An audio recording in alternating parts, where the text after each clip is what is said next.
Hi kids, this is Miss Pinto, and I'm going to share a story with you today called Federick by Leo Liani. Federick is this mouse. I hope you enjoy it.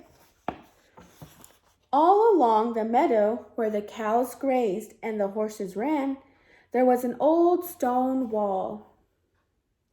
There's the stone wall. In that wall, not far from the barn and the granary, a chatty family of field mice had their home. There's a chatty family of field mice.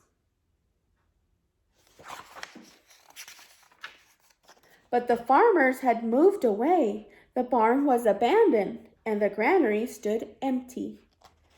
And since winter was not far off, the little mice began to gather corn and nuts and wheat and straw. They all worked day and night, all except Federick. Was this mouse here?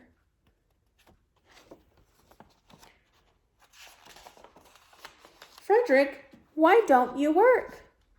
They asked. I do work, said Federick. I gather sun rays for the cold, dark winter days. While the mice are gathering corn, Federick is gathering sun rays over here. And when they saw Federick sitting there, staring at the meadow, they said, And now, Federick?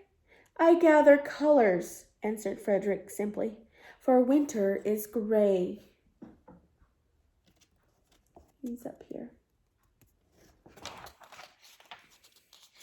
And once Federick seemed half asleep. Are you dreaming, Federick?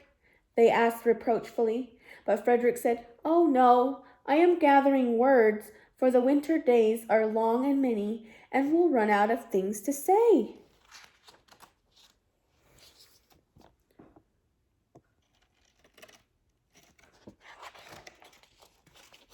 The winter days came, and when the first snow fell, the 5 little field mice took their hideout in the stones.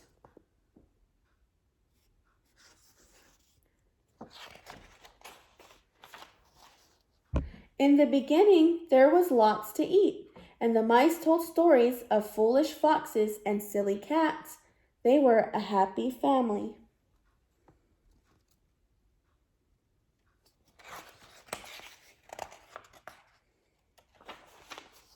But little by little, they had nibbled up most of the nuts and berries. The straw was gone, and the corn was only a memory.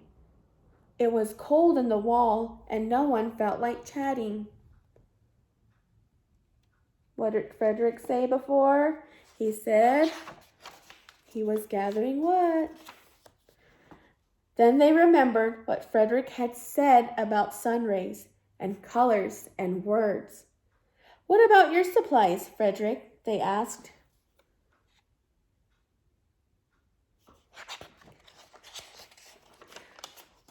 Close your eyes, said Federick. So close your eyes, kids. As he climbed on a big stone. Now I send you the rays of the sun. Do you feel how golden glow? And as Federick spoke of the sun, the 4 little mice began to feel warmer. Was it Federick's voice? Was it magic? You feel all warm inside? And how about the colors, Federick? They asked anxiously. Close your eyes again. So close your eyes, Federick said.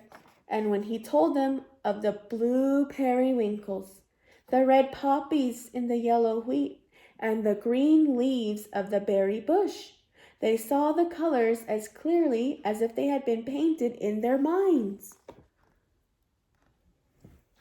There's all the colors.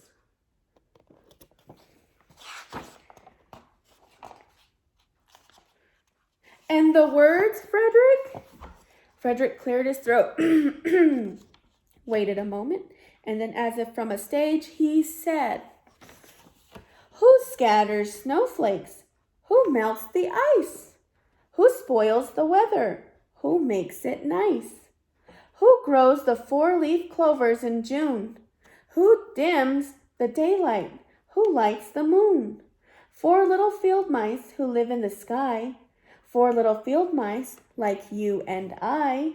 One is the spring mouse who turns on the showers. Then comes the summer who paints in the flowers. The fall mouse is next with walnuts and wheat. And winter is last with little cold feet. Aren't we lucky the seasons are 4? Think of a year with 1 less or 1 more. When Federick had finished, they all applauded. Federick! But Federick, they said, you are a poet. Federick blushed, took a bow, and said shyly, I know it. Aw, he's a cute mouse. Look at his blushing cheeks. Hey, it's spring. What colors do you see outside? I know I've seen green outside. What colors have you seen? Tell your teacher.